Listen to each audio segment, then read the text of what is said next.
If I could have all the candidates come up front, please. We'll get started.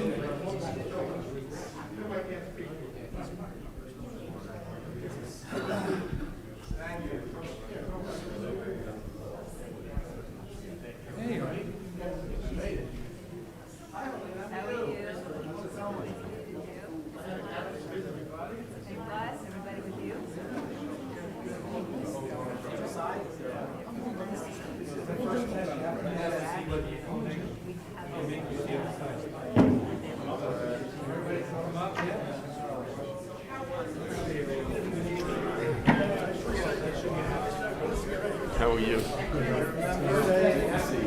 Good to be seen.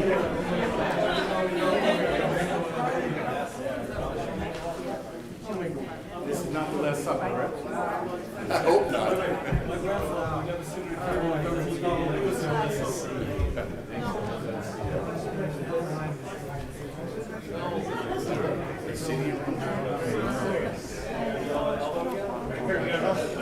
Son-in-law is Israeli, his family's there. Yeah, Vicky, you want to sit here? Vicky, Laura. Yeah, Me, you. everybody? Yep, Steve, Vicky, Laura, Rich. What about the kids? Come on, go. Come on, go.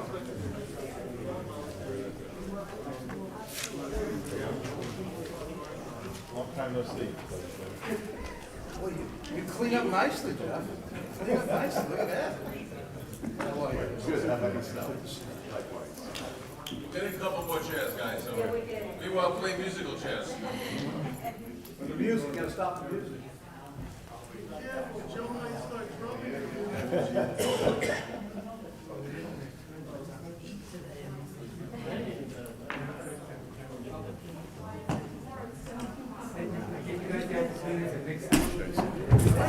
They need to do this.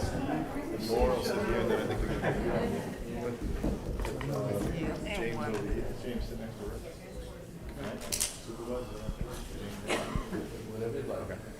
Good evening. My name is Fred Skolnick. Welcome to the 32nd Annual Plainview Jewish Center Meet the Candidates Night.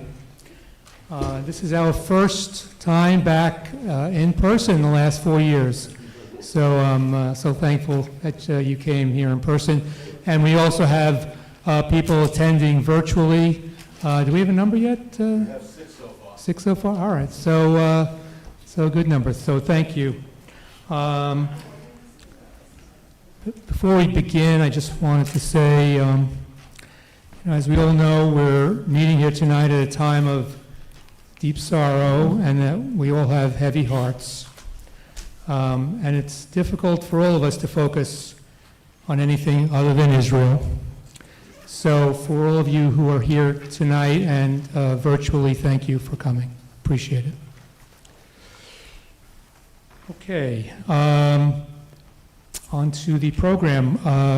We have invited candidates for the Nassau County Legislature, Town of Oyster Bay Supervisor, Town of Oyster Bay Receiver of Taxes, Town of Oyster Bay Town Clerk, and Town of Oyster Bay Council. And just, I think everybody's here. What are we at? 3, 6, what are we at? Almost everybody's here already. That's great. Each candidate's will be given approximately 5 minutes to make a statement. That will be followed by a question and answer period. If the candidate's opponent is present, we'll hold off on the questions until both candidates have an opportunity to speak. For the town council members, we'll have all the town council members make a statement, and then we'll have questions for all of them. To the candidates, I left a little reminder for you, but if you feel if you have to leave after you speak, feel free to go. Okay. We tried to give you time slots. Everybody came early, which I appreciate. But okay. All right. Before we begin, I just want to thank Men's Club President Stu Hames, who's sitting right there, who helped organize this event, and he will be providing questions from the audience. One last thing before we begin. For some reason, this microphone has an R on it, but it's not only for Republicans. Not really sure what it means, but I couldn't find the D one, so everyone's going to have to use the same one. All right. First up will be the candidates for Nassau County Legislature District 16. First up is James, the Republican conservative candidate, James Asmus. I assume here, Or you can come here. whatever is easy. Is that one working? Hello? We have to push. Works. It's on, yeah. It's on. Okay. Take it out of the hole. Just pull it out. Okay. All right. Good evening, everyone. First of all, I want to thank everyone for being here tonight, and especially in my deepest sympathy with Israel and what's going on. And it's on now, yeah. Stu, can you hear me? Anyway, my name is James Asmus. I'm here tonight on obviously behalf of the candidates. I will also want to, offer my sympathy for Israel and all that's going on over the last few days, which is horrific. I can't say I got my prayers and sympathies going out for what's going on over there and what's going to happen. But anyway, in regards to myself, I am a native Long Islander. I grew up in Merrick and moved to Syosset, lived in Syosset for 41 years. I went through schools. I had my associates, my bachelor's, my engineering degree, my master's. I've been involved with the Syosset community for over 30 years. Been involved with all kinds of community ventures. In fact, I had the opportunity of meeting many of you people here at the men's club, giving out awards representing Supervisor Saladino and also Mr. Blakeman.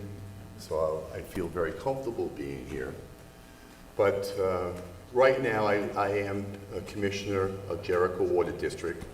I've been there for 7 years. Jericho Water District is probably the largest water district in New York State.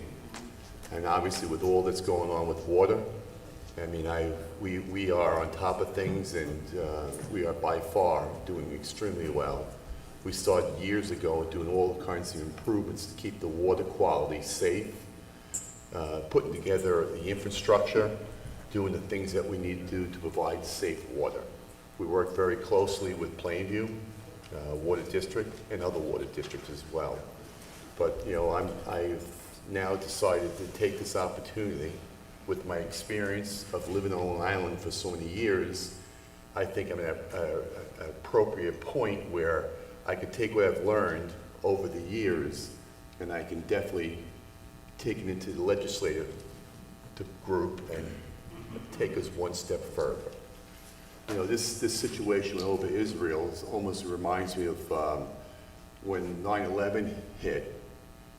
I was in vertical transportation doing all the work over in JFK Airport, and I literally was one of the first contractors that was awarded to put in, believe it or not the demolition, but I put in all the vertical transportation systems going into the pass station because they couldn't get people in and out, all the volunteer workers and all that had to be going on. So I was one of the first, and it was actually a sole source. They gave it to me because of my performance that I did at JFK Airport. I did light rail, I did Terminal 4, I did American Airlines, I did all of the airports. I spent a lot of years working with the government, and even as Commissioner of Jericho Water District, I'm involved with the town, the county, the state, and I know how to get things done. And I don't like finger pointing. I don't believe in that. I believe in doing the right thing for the people. That's what we're here for. So my objectives is to do the right thing. Being a native Long Islander, I see so many things, like we're trying to, do things to our community, like rezoning, But, you know, before we do rezoning, we need to fix the infrastructure we have now before we start doing more growth. Traffic is bad, water is at the max. So there's a lot of things we need to do to the infrastructure before we start taking on more people. Yes, I do believe in growth, but you have to take one step at a time. So for these reasons, I'm running for Nassau County Legislator, and I will be working for you folks and doing the right things that you want. So if anyone have any questions? After next speaker, we'll take questions. Sure. All right, thank you. Okay, thank you. Okay. The next speaker is the Democratic candidate for Nassau County Legislature, District 16, Legislator Arnie Trucker. Thank you, Fred, and a special thank you, Fred. Fred's been doing this how many years, Fred? 30? 32. I was off by a couple of years. 32 years Fred has been hosting this Meet the Candidates night, and he does an amazing job each and every year. For many, many years, I came as an observer and not as an incumbent. But anyway, I don't think I need to introduce myself to all of you, but I will anyway. Arnie Drucker, you all know who I am. Born and raised in this town, bar mitzvahed here up on this bima with Rabbi Goldberg, right? And after my education, went to college and law school, came back. My wife and I got married, and we bought a house here. And we raised 2 children here, both of whom were bar and bat mitzvahed in this temple. My parents were founding members, 1953, I believe. They came to this town. So my roots run deep in this community, in this town. And I think my experience, my background, gives me a perspective that's very, very unique as far as an elected official goes. Number one, because I'm a lifelong Plainview resident, and when I say Plainview, it includes Old Bethpage and Syosset, Woodbury, because we all kind of went in those circles over there. But, you know, I have my fingers on the pulse of this community like nobody else is. And what adds to my skill set is, so I am a lawyer by profession, been practicing for 40 years, and I know how to run a business because it's my own small law firm. And so my legal experience, my ties to this community have enabled me to be a very effective legislator because I come with an ability to analyze situations, look at things with a critical eye, because checks and balances at the county level are very, very important, as you all know. We have to monitor contracts that we give out, and I need to interpret those contracts. We need to review the budget and make sure we're spending taxpayer dollars properly. I do that.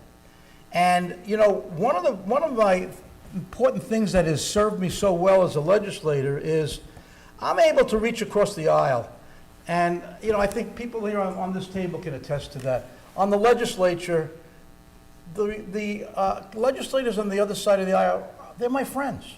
And we get along, there's a mutual respect. And I think that has enabled me to be, as I said, a very effective legislator. I have passed more bipartisan legislation as a legislator than anyone in the 7 years that I've been on the legislature.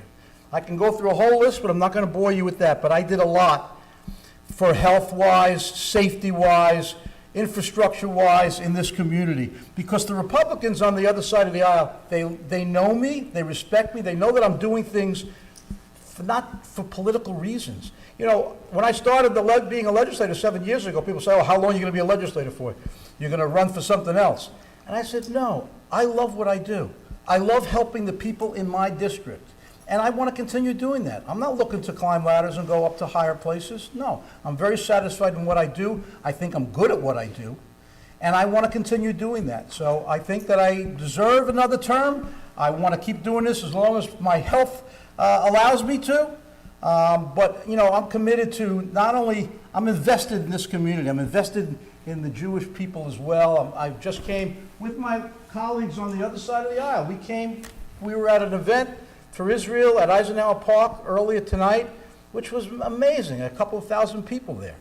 And this is a very important, dangerous time we're living in, but you need someone at the helm that can handle rocky waters. And that's myself. So thank you. I hope you'll give me another chance.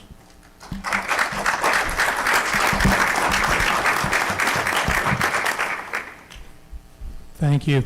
So we're all going to try to rotate speaking as far as the party. So the next two speakers are the candidates for Town of Oyster Bay Supervisor, and the first speaker will be the Democratic candidate Jared Bear.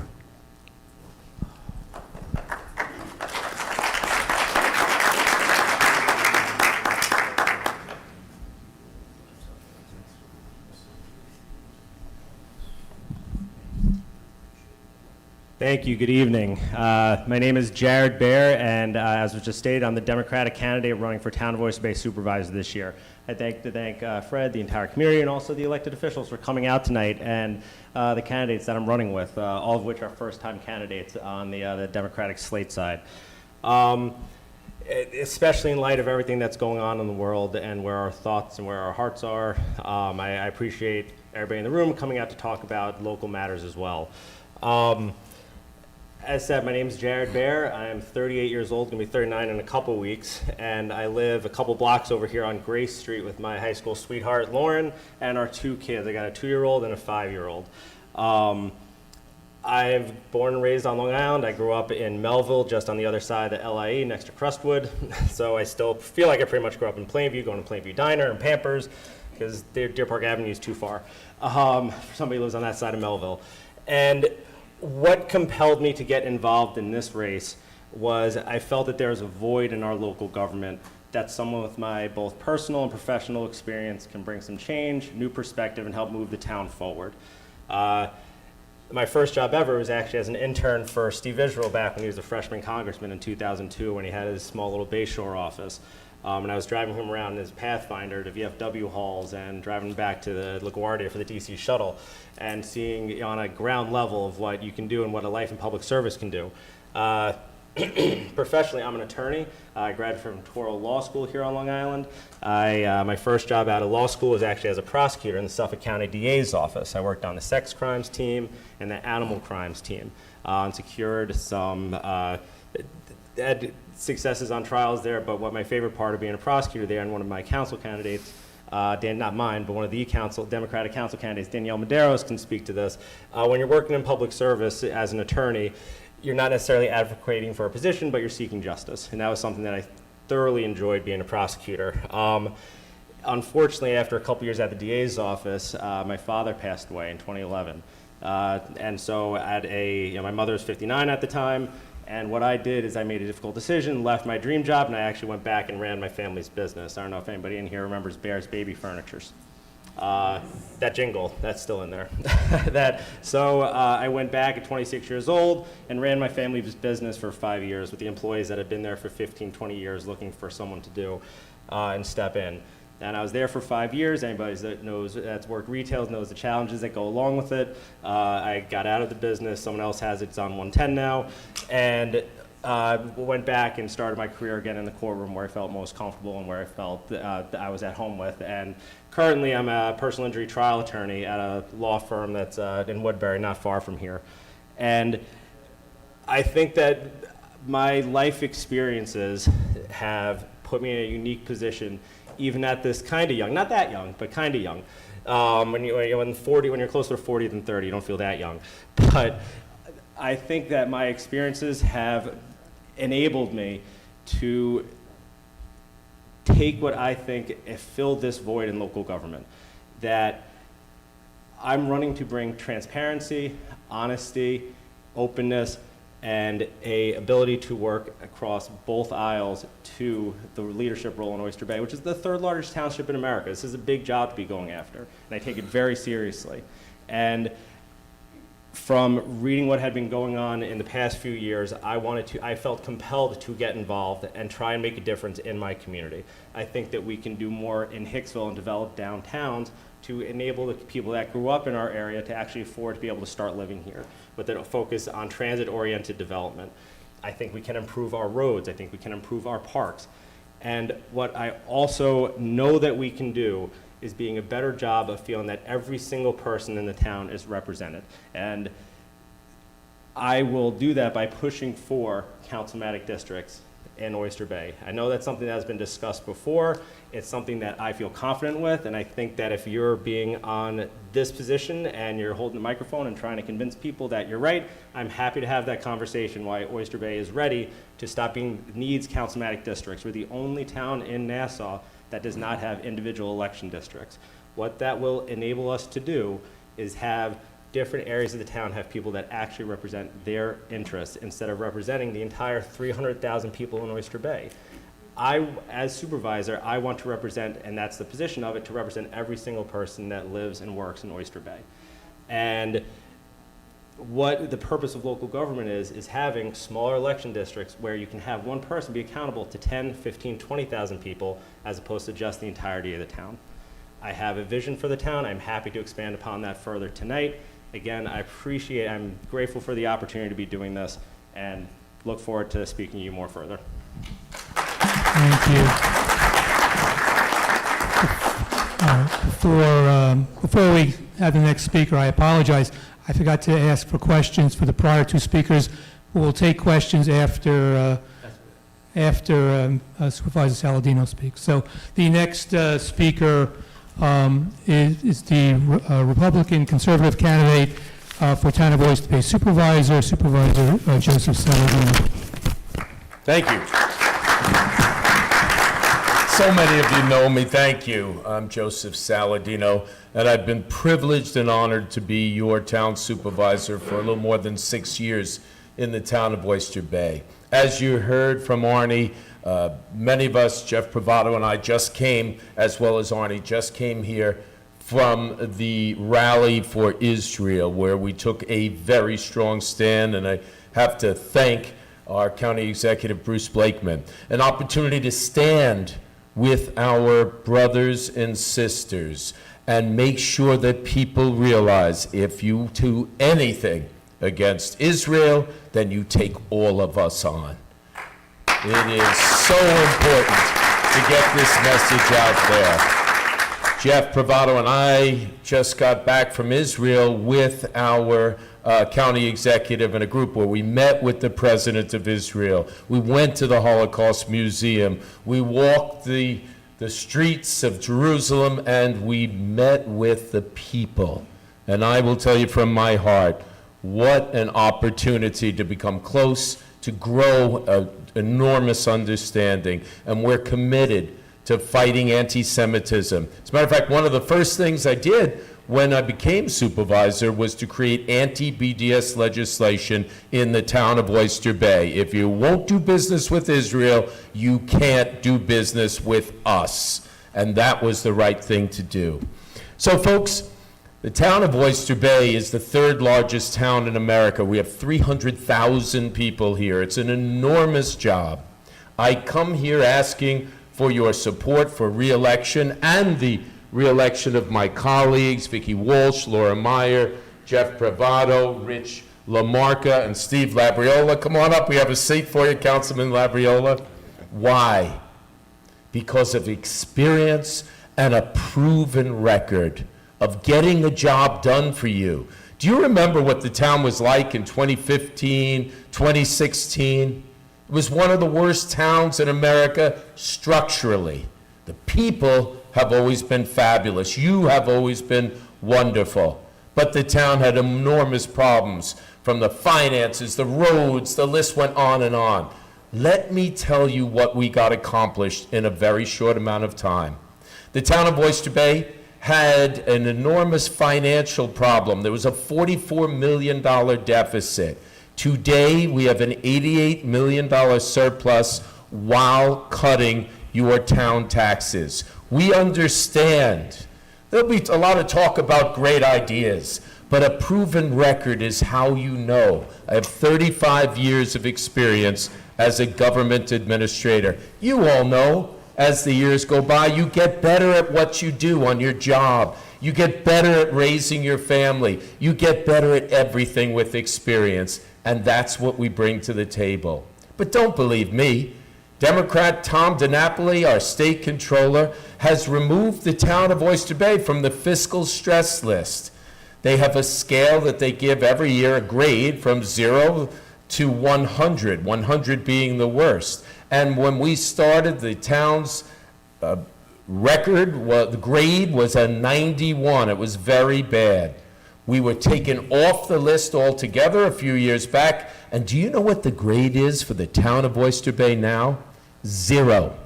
0 fiscal stress while cutting taxes. But we did so much more that Wall Street awarded us 8 bond rating increases, 11 notches altogether. We almost have that perfect AAA bond rating, and if you continue our work of this team, we will reach that AAA bond rating.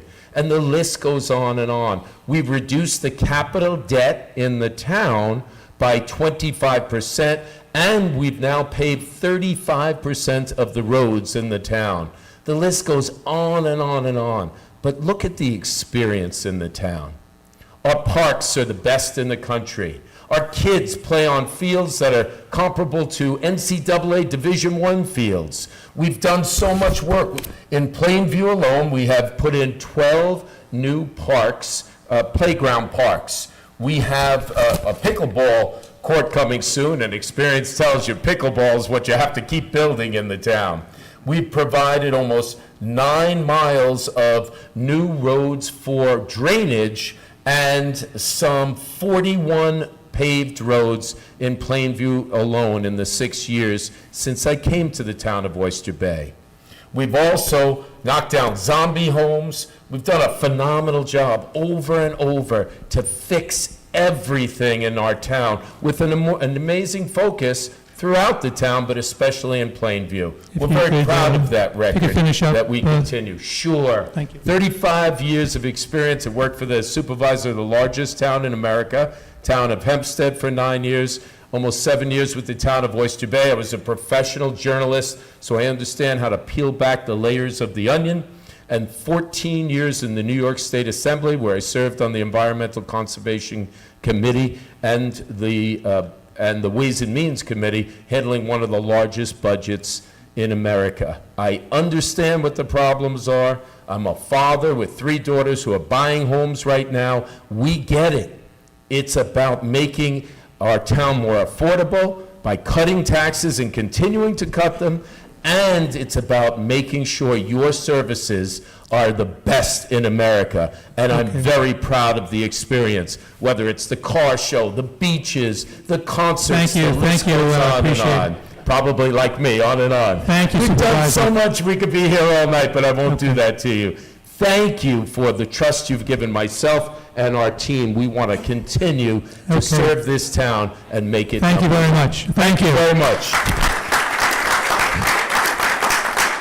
Now we'll take, I apologize, now we'll take questions for the first 4 speakers. Anyone here in the audience have any questions?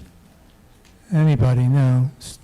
Yes, we do. Yes, go I ahead. have a question for Arnie. What are your thoughts on the possible casino coming up in the National Coliseum area? Okay, that's a good question. Again, candidates, try to keep it to about 2 minutes in your responses to questions. I appreciate Sorry? it.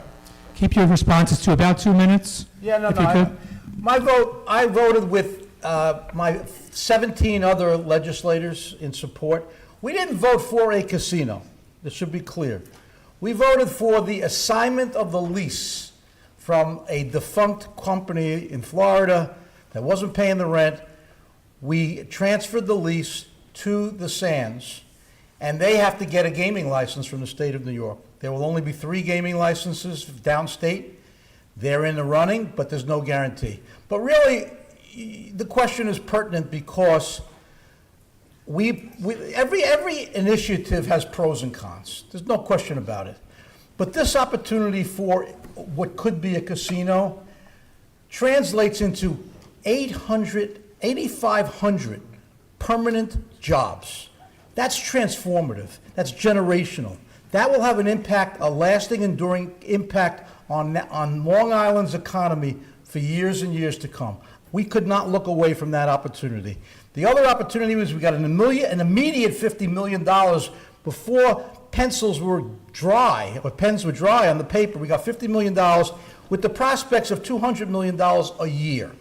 Again, that's transformative for our county. It's going to make this hub something that is going to be an attraction that will attract thousands of people every single day. In addition, what's probably more important, the casino promised in writing, in contractually, that they will give an infusion of several $1 million per year to the Uniondale and the Hempstead school districts. And, you know, the talk about, oh my God, is it going to be horrible for children and gambling? There's more gambling that goes on now in our kids' phones than anywhere else, okay? Nobody's going to a casino at 18, 19, 20, 21 years old to go gamble. They don't need to do that. So the thought of it's going to become dangerous and crime-ridden, that's all speculative. What was not speculative is the infusion and the improvement that we're going to have to our economy for generations to come. That's why I Thank voted you. for it. Thank you very much. Mr. Asmus, did you want to respond? Again, I am definitely in favor of development. I think that's what Long Island's all about. I was very happy to see where they're going with this, and again, the economic growth, but I'm going to go back and say what I said from the beginning. As long as we look at the infrastructure and that we can handle what's going on there. Are the roads fine? Are the schools fine? Is the police department? I mean, everything should be looked at before it's finally approved. I am in favor of it. But those are the things that we need to do. I mean, I go in the morning, I go to New Jersey just about every day, and I sit there in traffic for hours. So you can't tell me we don't have traffic problems. What are we doing about it? I mean, so I just believe in growth. I just believe that you need to do the right thing to the infrastructure, and I am in favor of the casino. Thank you. Thank you very much. Do we have a question for the supervisor candidates? Fred, just remind everyone at home, if they have a question, to put it in the comments, and we'll read it here aloud. Comments or the chat? Which one? There's 7 viewers at home, I'm not sure if they all know they can. No, I understand, but is it the chat? Do they go into the chat? Just put a comment. Into the chat room? Yeah, comment. Yeah. All right, so anyone watching at home, if you have a question, put it into the chat, and Stu will see it. Yes? May be on the lower level of importance, but I would like to know what is happening with the dirt field at Country Point, which was supposed to be affordable homes. Supervisor, you can go first. 2 minutes, Supervisor. I'll try. 2 minutes. You know, when you've done as much as we've done in 6 years, we've done about 12 years worth of work in these 6, and I'm very proud of that, but I'll keep it brief. The development was already in the works when I came to the town, so that portion was done. We realized that the community deserved recreational space, so the town stepped in to build ball fields and soccer fields. We're in the process of building bathrooms there as well and providing the sewage pipe. It was needed, it was asked by the school district. The part that was supposed to be affordable homes. Okay, so they were granted by the previous administration the permits to build all of that. We were told they wanted to build the luxury homes first, and then as they would get to that point. But part of what we will do is continue to force them to provide that housing and build that housing. I understand they're not allowed to right now. I'll have to find that out for you. I'm not aware of that they're not allowed to. That's what you've heard, in what capacity? Based on the fact that there were some lawsuits as far as eligibility. That's, you may be thinking of senior housing and not affordable housing. All right. So I'm not told that they're not allowed to build. This is a question that we need to contact the developers. But I do want to point out that we've been working hard to get developments throughout the town. We're breaking ground on 3 buildings in Hicksville. for more affordable housing that is transit-oriented development. I brought that to the town. We've changed the code in the town to allow more of that. But at the same time, I want to make it very clear, there is a push in Albany right now to build wild amounts of housing, like 50 units per acre, to take away the suburban quality. Everyone in this room who owns a home has paid an enormous amount of money to buy that home and to live here. And we don't want to take away the suburban character of the community. Okay, So- thank you, thank you. Mr. Bear?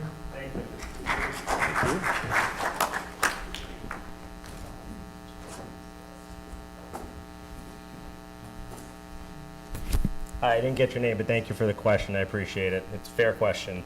I'm given to understand, I'm not on the, the legal team that's handling it, but I know the lawsuit with the Golden Age Housing is also, it's a federal lawsuit that's holding up some stuff in the town right now.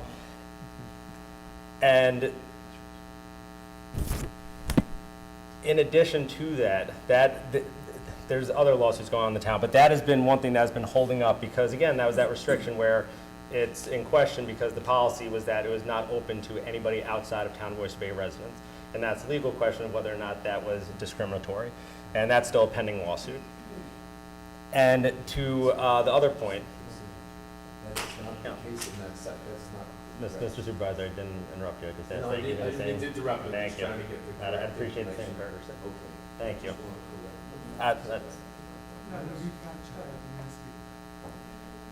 So to the other point that the supervisor brought up as well, I think that, I know there is ample opportunity for housing in Oyster Bay. The Sears parking lot has been sitting empty for years.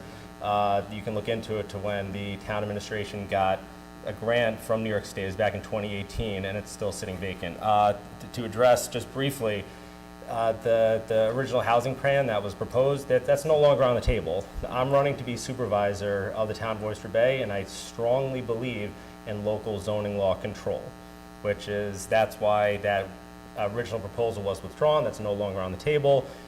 There's some discussion that they're talking about making a push towards more incentive-based, but I just want to make that clear that that is not something that's moving forward.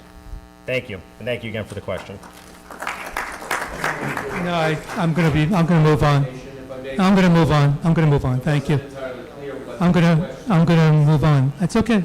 I'm going to move on. We have a lot of candidates who want to speak tonight.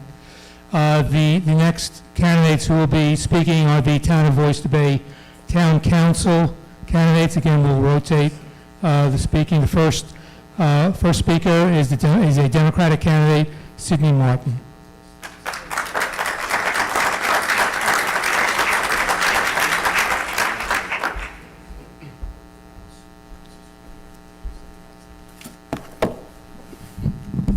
Shalom. Good evening, everybody. My name is Sidney Martin. Fred, thank you for inviting us. Thank you for having all the candidates here.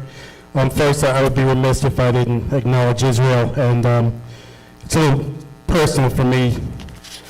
I'm a Brandeis University graduate, and the professor that was on the phone, he's an Israeli scholar. He was on the phone with his daughter while she got shot, with the son-in-law covering their 16-year-old. So this is a little personal for me, being a Brandeis graduate. Also, I'm a 9/11 firefighter. So the scenes of what's going on right now has touched me a little bit. Terrorism is embedded in my soul.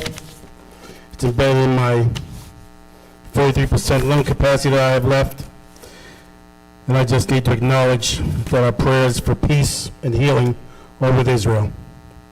So my name is Sidney Martin, and I am running for councilman in the town of Oyster Bay. As I first stated, I am a former firefighter in New York City. I've also been a head track coach for 32 years. I work for USA Track and Field. I also am a Dave Ramsey certified financial planner, so when it comes to finances, I am a bit tight. I like to find where there's places to cut money, cut spending. I am a leader. I'm also a pastor. I pastor with my wife, Dr. Pepper Martin, and I know how to unite people. I know how to bring people together. That's my strong point. As a firefighter, I ran in when people ran out. I'm a leader. When there's a storm, you take the ships out of the port and you head right out into the storm. That's what I do. I don't run from anything. I'm a bridge builder. I bring people together. I brought people together. I was a head track coach at Amityville High School, and then I spent the next 16 years at St. Anthony's High School. So I went to Brandeis. I coach at St. Anthony's. I'm a pastor. I'm covered. So I asked that if you give me a chance to be part of the council, and let me step back for a minute and tell you about the slate that I'm on. We had planned for a fundraiser a couple of weeks ago, on a Tuesday, and it was the same night of the wake for the two teachers. And we got together as a slate and voted that it was inappropriate for us to be in Farmingdale having a fundraiser while they're waking the two teachers. So we chose to attend the wakes. So these people are of good character, of high moral fiber, somebody that I'm proud to serve with, and I think we can continue to do a great job for the town of Oyster Bay. One of my big things is housing. I have 3 children, and right now they're unable to buy homes when the average price of a home is over $600,000. There's a problem for our young people to move out of our house and to live on Long Island. If they go to college and they go down south, they stay there and live there. I won't be able to join my grandchildren. I'm saying this, I need my kids to be able to move out and live on Long Island. Presently, there are 910 units in town of Oyster Bay housing. There's a total of 6 3-bedroom apartments available out of 910 units. We need to be able to have families for working class people to be able to stock our shelves. You know, if you were to become a Nassau County cop or corrections, right now your study at corrections at $30,000. You're eligible for Section 8 and you're eligible for food stamps. So we need to work on housing. That's one of my things. I hope that we will improve, and I pray and hope that you'll give me a chance to serve the entire 300,000 people in Oyster Bay. Thank you.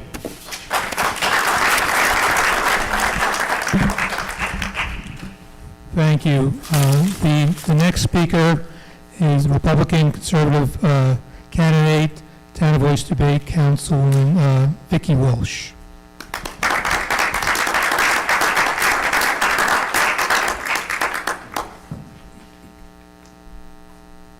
Hi, everyone. Thank you for having me here tonight. Fred, thank you. And my fellow town board members, candidates, thank you for being here. 4 years ago, I came in front of all of you and I asked you to vote for me. And I know we're not councilmatic districts, but I did say to you that I think we could do the job because we all have a passion for community and people and keeping our families safe. And I think we did a great job with it. Myself, along with my town board members, we spoke about how important it was to be with family and connect our families together. And I have 3 young children, and I also, I moved my 4 parents here to take care of them. So I knew how important it was for me to do what I do in my own community of Oyster Bay, East Norwich, where I live. And for the past few years, what I've been doing is working with the young kids in the community, the students, mostly with the scouts, and connecting with them with the seniors. I did a few programs to keep the scouts and the seniors in motion together and bridging them together, especially with the school. Last year, I worked on a program with the police department, Smart 911, and the Plainview School District to get community service hours. And it was a great program for the kids to go in and work with seniors in the community and teach them all about a Smart 911 program. Last year, what I also did was I went to the Plainview Senior Center meeting, which was at the school, and I hosted with the, I guess it was the director, Lori, and 100 seniors. I bought them lunch, and I brought in the 2nd Precinct Pop Unit. And we taught them all about what the Pop Unit does and what they need to do to stay safe in the community. So I feel that I, along with my members, kept that promise to work with the kids and the seniors and also the scouts. I'm always with, Arnie sees me all the time, I'm always at the different scout events. We have different parks in the community, and the kids want community service, and you guys want different things done in your parks and your parklets, and I've been working with the Girl Scouts to get these things done on our farm, along with in the different parklets in Plainview. And quite recently, I've been put on the Boy Scouts of America, Boy Scouts of Long Island board, and I'm working with the local Boy Scouts and Cub Scouts to get projects done and to help the seniors in the community. So I do feel like, even though I'm not from Plainview, I do feel like I brought some of my expertise from my own community here. I'm also involved with youth ministry and different veteran groups.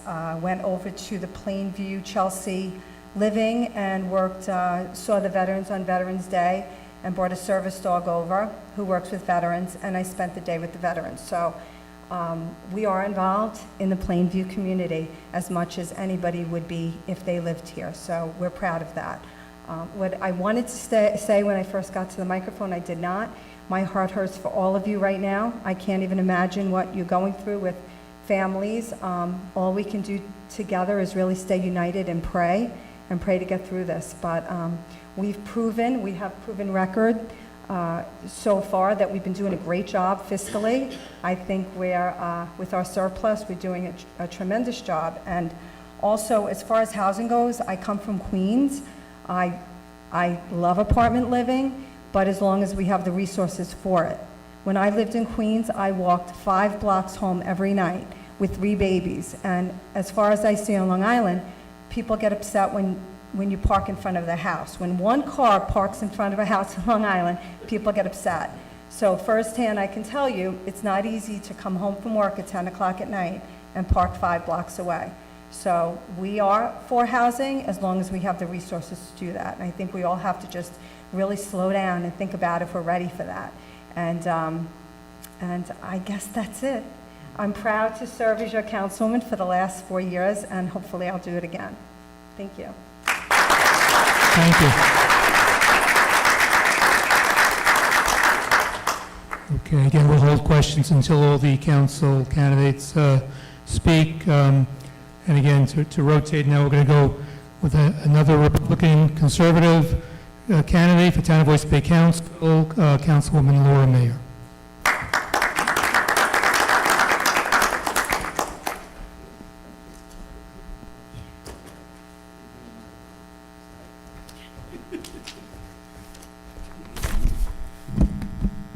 Good evening, everyone. Thank you, Fred, very much for the invitation this evening. I'm really proud to be here, and to all of my constituents. I know we're all coming here with a very heavy heart with what's going on in Israel. I know it impacts all of us.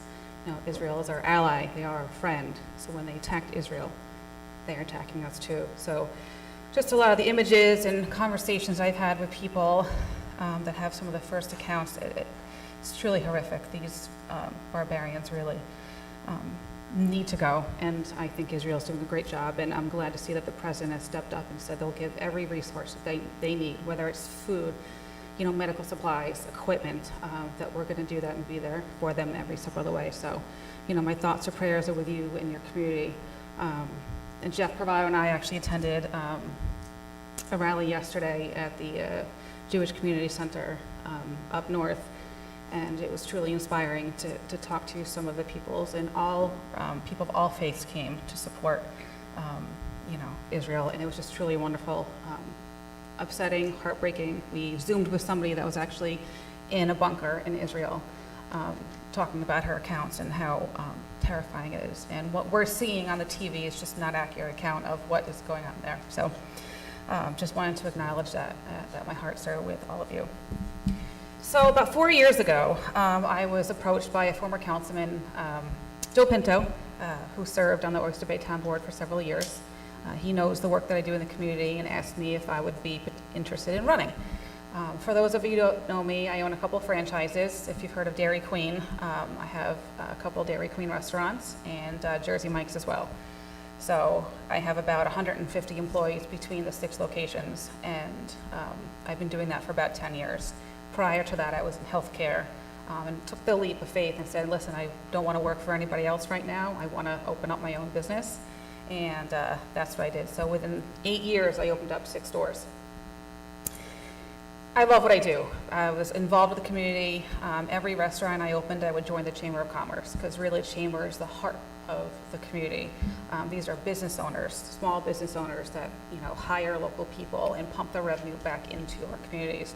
I thought it was really important to make sure that when I joined that, you know, I stayed very involved, and I think it's helped not only my business tremendously, but I've been able to recruit new people into the chambers and help see their business grow. So I think the reason why that back in 2019, that when I was elected as your councilwoman, to bring, you know, a private sector mindset to government, and that's what we have done. Just a little bit about my background, my family. I have a husband. He is a teacher up in Locust Valley, and I have 3 amazing boys, 2 teenagers and a 7-year-old, so you probably know how that goes. So with that said, I spent a lot of time in our parks. Kids play soccer, they play baseball. We've done a tremendous job over the last several years in upgrading our parks. We're doing a lot of that here in Plainview and Old Bethpage. And our commissioner, Joe Pinto, has done a tremendous job in starting to upgrade and catching up in all the parks that we have not gotten to in the past prior administration. Pickleball is also really big too. I don't know if anyone's played pickleball, but we're adding a lot of pickleball courts in a lot of our parks in the town of Oyster Bay. So that's really exciting, new up and coming sport. So I'm hoping you all get out and enjoy it. One thing I think I'm really proud about is the amount of debt that we've been paying off. When Supervisor Saladino's administration came in 7 years ago, we were wildly in debt, and there was a lot of catching up to do. They reduced the debt. Our team has reduced debt by 25%. I think that total number is about $187 million. So I'm very, very proud of that. And we've been doing that while getting 8 bond credit rating upgrades by paving our roads. I think we've paved about 35% of our roads, and we're going to continue to do that moving forward. And then the parks. The parks are beaches, which is our crown jewel of the town. People come to our parks because they're absolutely beautiful. They're maintained very well. And I will say that I was actually in the town of Hempstead this past weekend with the baseball tournament all weekend. And I pulled the commissioner aside. I said, listen, we're killing it. Our parks, our playgrounds, our bathrooms are just so well maintained. And we're going to continue to do that. We have about 700 miles of roads, and we're going to continue to pave all the roads. I think we did 40 plus roads in Plainview within the last year, and we're going to continue to do that. You know, we've got some really hard workers. Our sanitation department is top notch. You know, they pick up everything. You know, even during COVID, they did a fantastic, phenomenal job. You can finish up, yeah, please. Okay, sorry. I'm involved in a lot of nonprofits. One thing that's really near and dear to my heart is my now 7-year-old just recovered from leukemia. So he had that for the last 3.5 years. So I've been able to get involved in a lot of leukemia fundraising, kids that are sick in our local community, and helping to give back that way. Homeless children, people that need food. That food insecurity in our town and on Long Island is really, truly remarkable. I don't think people truly understand that people out there are struggling. So helping to work with them to make sure that they have food on their table every night to support their family. Okay, if you could finish up, Okay, please. sorry. I could probably go on and on. But just, we have an amazing career center, and I've been really involved with the career center and helping connect our residents with, you know, getting their resumes and connecting them to employers in the town of Oyster Bay. So we have some amazing resources. So I'm helping to spread the word in the community and also through the chambers, because that's a great opportunity for the chambers to, you know, find employers to work. So since I'm running for re-election, you know, this last 4 years have been truly remarkable, and I think we still have a lot of work to do. Great stuff. So thank you very much for the opportunity to allow me to speak, and hopefully I get re-elected in November 7th. So thanks so much. Thanks very much.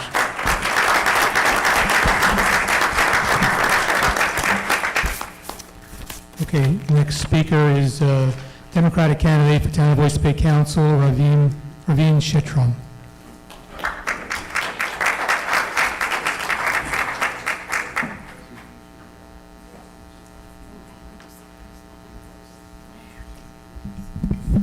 Good evening.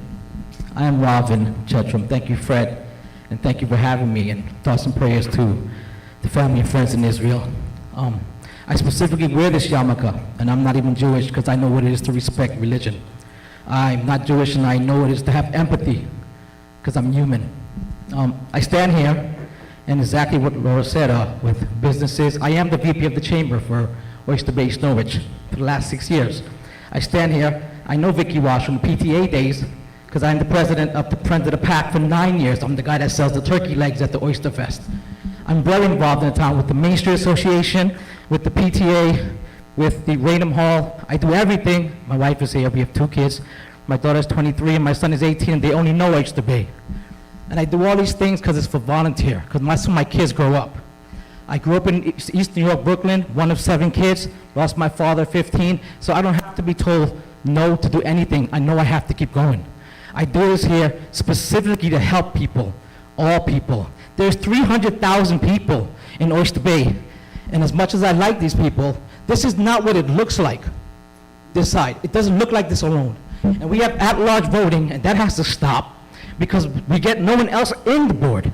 And half of the team is from Massapequa, Massapequa is fine, but if you have 6 kids and every day you ask them, only 3 kids what to eat for dinner when you go out, you're only going to get the opinions of 3 kids.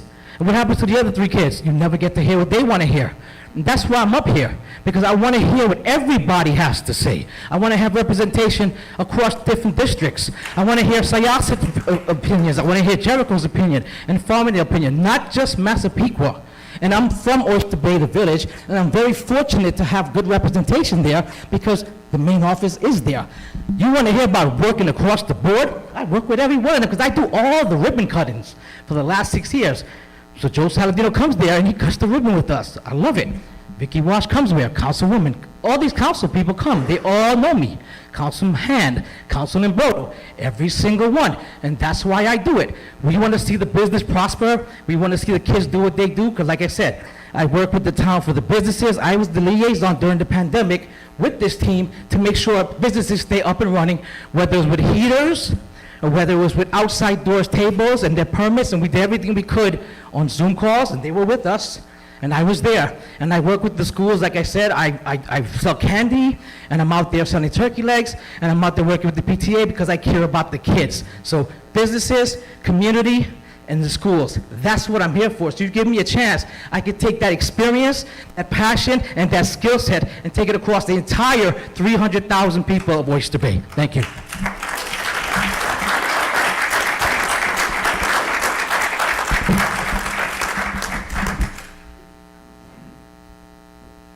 Thank you.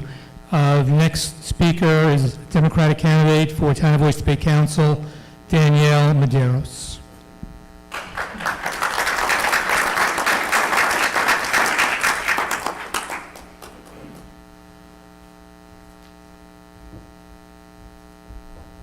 Thank you. Hi, everyone. I'm Danielle Medeiros. I'm running for Town of Oyster Bay Council. First, let me say I understand, I'm sure it was hard for everybody to come out here and focus on these issues, and thank you for hosting this during these times. You know, as New Yorkers too, we have a specific experience and a certain empathy for our brothers and our sisters and our ally of Israel, because we understand what it's like to be attacked by terrorism. So thank you, but I think what's most important is to come together as a community. And so even hearing these speakers on both sides of the aisle has been uplifting and positive, and so I appreciate you all being here. Nice to see everyone. So as I said, I'm Danielle Medeiros. I'm running for Town of Oyster Bay Council. A little bit about me. I grew up in Bethpage for the most part. I live in Farmingdale now. Came from a blue-collar family, and honored and privileged to say so. I'm the first to graduate college, certainly the first to go to law school. My father's a plumber, my mother's a homemaker, and I have 2 little nieces who are my pride and joy. I'm that like crazy aunt that obsesses over them. By trade, I'm an attorney. I was in private practice for a short time before I went into public interest. I work for a judge now. I started as an assistant law clerk, dealing with general civil matters, contracts, personal injury, zoning issues, you name it. Now I work for a regional judge. He deals specifically with Child Victims Act cases, so victims of child sex abuse, some of the most sensitive issues that you can face. And what's unique about my position is that I don't advocate for either side. I counsel the judge. And so my role is to examine the law and come to a determination of what is just, irrespective of who is appearing before my judge, what political party they're aligned with, where they're from, what they look like. And so while it's been alluded to or even said that I've never run for office before, I think that's what's most important. And that's what I can bring to the table. Because my unique skill set is just that, to remain impartial, unbiased. And that's what I think is needed here. While I loved hearing from the current board, there's been decades of single-dimensional leadership. And I work in government, and I can say that government works best when there are checks and balances, when there are people that have all different types of perspectives, experiences, and background. And so while I'm happy to answer questions and expand, what I can say is it's my mission and my goal to bring transparency, integrity, and unbiased perspective to the town. Thank you all for being here. I appreciate you.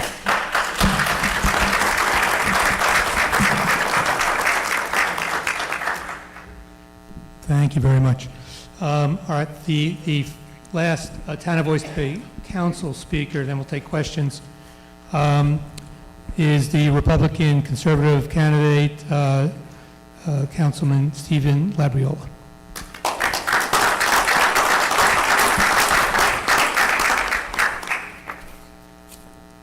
Good evening, ladies and gentlemen. Thank you for inviting me here to speak once again before you. Fred, thank you, of course, for hosting this event. I want to begin my remarks also before telling you a little about myself and talking about the town, also by acknowledging the seriousness of what's happening in our world today. Of course, this war on terror is not something we're unfamiliar with, but this barbarism that we're seeing today is heartbreaking, heart-wrenching. It's hard to talk about anything else after we've been to the rally that we were at Eisenhower Park today, listening to our county executive, Bruce Blakeman, listening to the Israeli ambassador, and hearing these horrific stories. It's really, we're so blessed, I guess, in so many ways to be here talking about things in the town of Oyster Bay when our brethren and sisters in Israel are living under such conditions. So we pray for them, our sympathies for everybody involved. So, that being said, my name is Steve Labriola. Some of you know me. I've been your town clerk for 5 terms. I left the town of Oyster Bay at some point in about 2013. I became the chief deputy controller for Nassau County under George Maragos.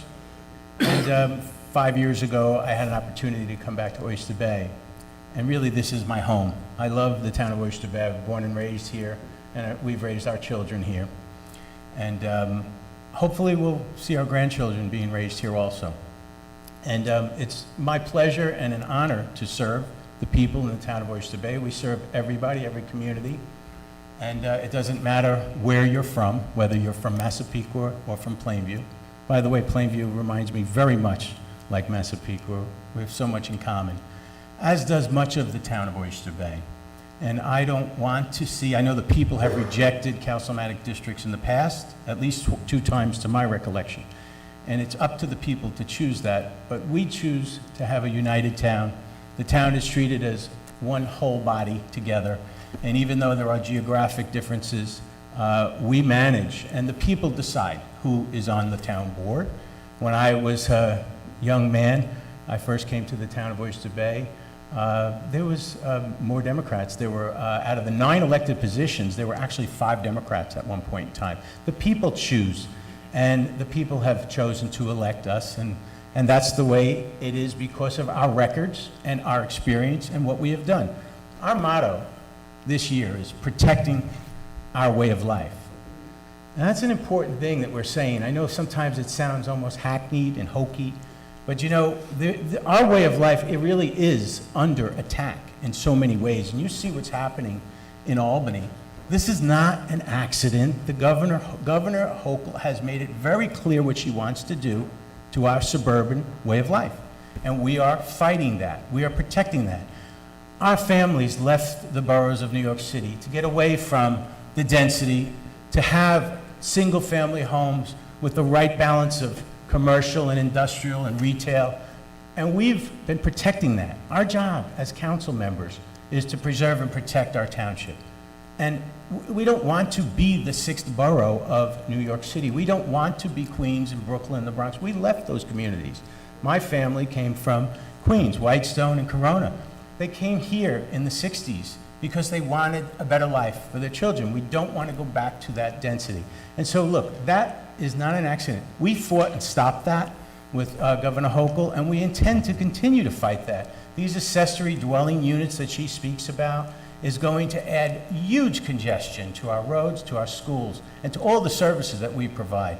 In addition to the fact that we managed to convince her that this is wrong-headed. She hasn't given it up. She's coming back with a different program, and it's very much the same. So let's be careful here, okay? And what we have been doing in the town of Oyster Bay under Supervisor Saladino's leadership is transformational, what we've done. The town of Oyster Bay is in great financial shape. You don't try to change something like that when we are sitting right now up with over an $80+ million surplus. That is through some of the toughest economic times we've experienced in the last few years. And that's a statement. That's a very important statement. In addition to that, reducing the debt that the supervisor inherited from the prior administration to the tune of about $300 million. Am I right, Supervisor? And so we are now have a AA rating from Standard & Poor's and Moody's. That's not easy to accomplish, especially in these times following a pandemic. Think about that. If you could finish up. Thank you. I'm going to finish up soon. Okay, and we want to take your questions. So look, this is about experience. It's important. Joe Saladino and I both served in the state assembly. In fact, I served as his predecessor. Taught him everything he knows, by the way. And together we have dedicated our lives to public service, which is a noble profession. And the truth is, I'm proud to serve with these members up here. They've done a wonderful job. They bring fresh perspectives, and we are addressing the housing issue in Oyster Bay. But we're going to do it our way. We're not going to change the suburban character. We're not going to change that we are basically a single-family home. We are going to build alternative housing, and we're doing that. And we started that transformation over in the Hicksville downtown area, where we're building over 500 units right now as an alternative. If you could finish up, I appreciate it. Thank you. All right, well, that's it. I got the hook from Fred, so I humbly ask for your vote to send me for another 4 years. Thank you very much. Thank you. All right, now we'll take questions for the 6 council candidates. Anyone online? No? Whenever Hicksville brought up this developing, is it just for housing, or could there be some place for young people to go like Farmingdale has? Okay, we'll start with one of the Republican candidates. Everyone will have a chance to speak if you'd like, but we'll start with. You're saying, is it only in Hicksville? No, you can all hear me without the microphone, right? Yes. Listen, it's not just in Hicksville. Look, we have been trying to build alternative forms of housing. We unfortunately have been stymied by, it started with the Obama administration filing a federal lawsuit against us for discriminating because they claimed that we were not making it available to everybody. The lawsuit is fictitious, but what it has, it had an impact on us. It has prevented developers from coming in and taking advantage of our next generation housing, our golden age housing. And so we've been stuck for a while. We're going to win that. Sorry, I just want to interrupt. We have a list of over 1,500 names of residents within the town of Oyster Bay that want those apartments. They wanted us to throw out the list and take the people from the city first. So we have to be clear about that. They wanted to take the list away from your family members and take the people from the city. We had a tier system. Housing that you want? No, for the whole Or do downtown you want to put the restaurants revitalization. and It's maybe gonna be bars? restaurant. where young It's people- called Smart Growth, and we're following, Long Island Smart Growth is a group that has been helping guide us to develop some kinds of alternative housing, where we can do some apartments or co-ops above retail spaces, and that's what we're trying to do. We received a $10 million grant from the state, and the supervisor has been allocating that. We're going to make Hicksville much more walkable, and we're going to have residents living in the retail downtown area. That's just part one of what we're planning to do. But once we get through this lawsuit with the federal government, we're going to go back to what we were doing, which is the co-ops that are available for young people as well as our seniors, and start moving the housing stock around. Because the storage facility doesn't exactly attract people No, to it come doesn't, down. it doesn't, but you need them to. Again, in the right balance, in the right areas. Thank you. Who would like to, Mr. Martin? Yes, hi. Well, give me a second, because I am also from Massapequa, but I'm from the other Massapequa. I'm from the Massapequa that's in the Suffolk County School District. I've lived there 34 years. I've never had my road paid. So with all these millions of dollars of excess dollars, please come to North Baldwin Place and pave my road. My congressman is from Suffolk County. There is a big red line around where I live, in my community. I can hear the bells ring, and I can hear the announcements from Burnley Junior High School in Massapequa. I cannot go there. When I came here 34 years ago, and I came from the Bronx, I came from a housing project, a son of a New York City police officer and a secretary in Albert Einstein Hospital.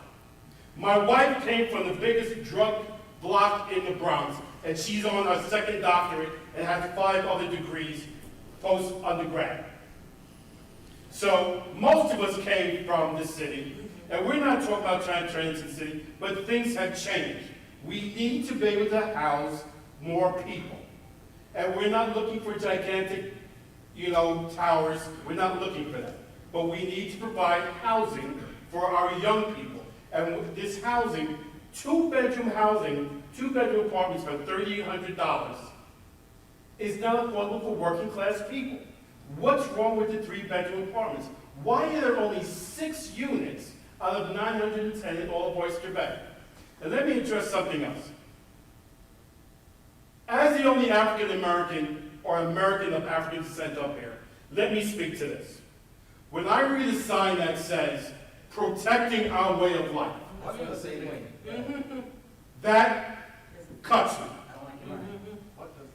And I don't know what our way of life is. I didn't get that handbook when I moved here. My parents were veterans. They served the country.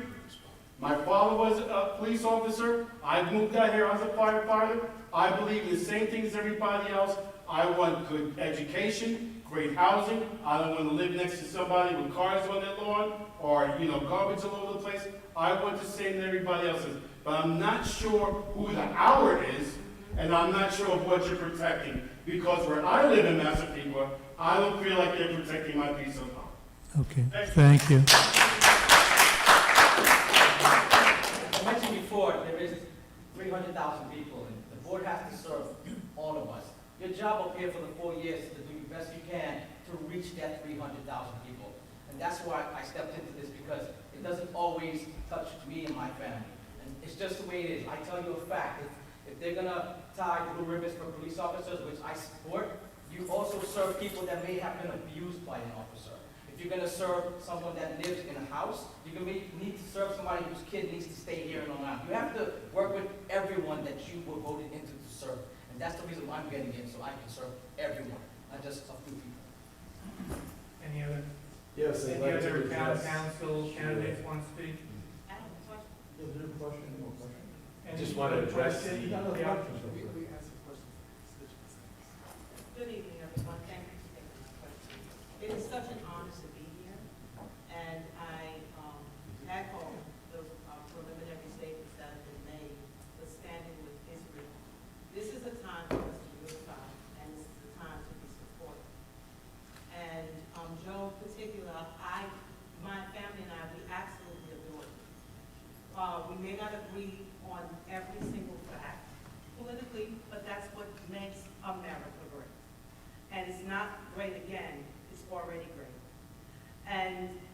I will say, to echo the words that have already been said, in living in a town that is socially, I would say, deemed as East Massapequa is offensive.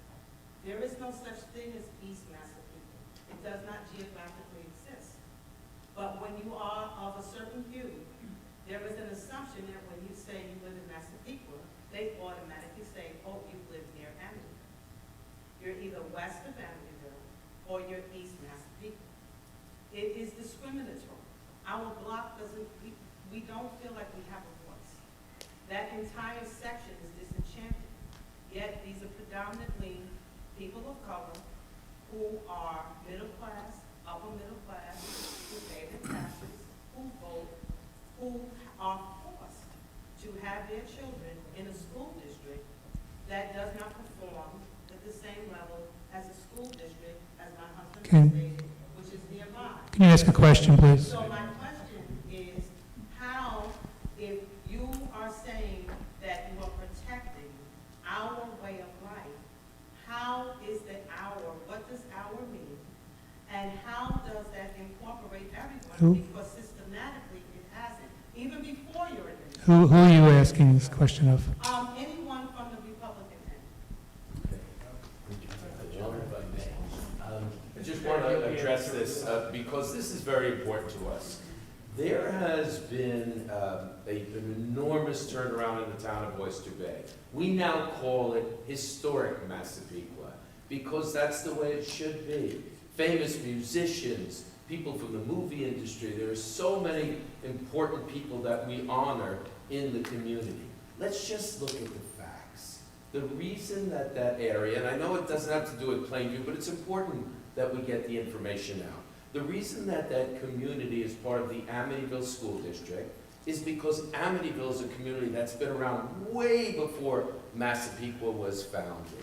And that portion was in the Amityville School District. As Steve Labriola and I know from New York State law, because we have experience, we served in Albany, the Amityville School District can put up a referendum and the Massapequa School District can now take those students after Amityville votes to have that portion of the school district broken off. But by state law that's been around for decades, Amityville has to vote to release that section, and with that will be a loss of school aid, because school aid is based, among other things, in the formula on population. So the place to start is to ask the Amityville School District to put up a referendum. Now, whether they choose to lose the amount of money or not is up to them and the people. But when it comes to the issue of money spent in that portion, just like every other portion, we are allocating monies equally. And we have spent, since we all came into office, over $20 million on road repavement, the bridge that is in Amityville, and we've been raising the roads because it's such a flood-prone area. We are making that commitment, and we will continue. We're proud to have had the first Juneteenth celebration in the town's history. We're proud to have had the independence, Indian independence, and Pakistani Independence Day celebrations, and the first Chinese New Year, and all of the programs that we're doing to embrace everyone. And now we're extremely proud to stand with our brothers and sisters who are Jewish and Thank you, Supervisor. We will continue to do that. But there is a process to deal with that has to do with the vote of the people and the two schools. Thank you. So you, Mr. Beer, Ms. Medeiros, either or both of you can speak. Very briefly, to answer your question, I can't speak to the experiences of what Cindy's been through and what Rob's been through. What I can do as trying to be the leader in the town here is listen, empathize, and take action. And clearly based on what they have been saying, and I've really grown close to them, and it's like a family that happens with this stuff as I'm learning. And I believe them, and I trust them. I'm going to lean on them, and I'm going to take their advice, and their experiences are what's going on here. And what we can do